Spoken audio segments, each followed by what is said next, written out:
Here is another approach in turn down guardrail.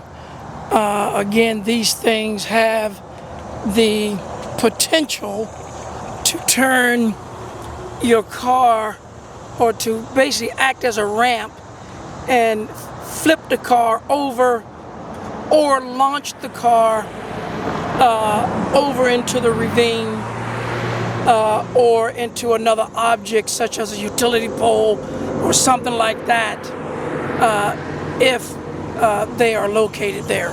So these are very dangerous.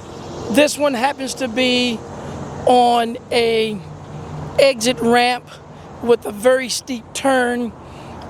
You can see how banked this turn is, which of course puts the car at a higher angle than the guardrail and helps to either launch the car or flip it over. And so if I get down to ground level, this is what that looks like.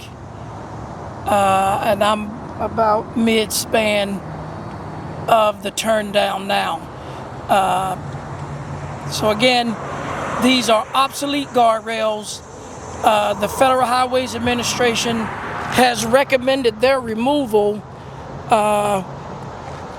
in the 1990s. So all of these obsolete guardrails should have been removed from the highways 30 some years ago.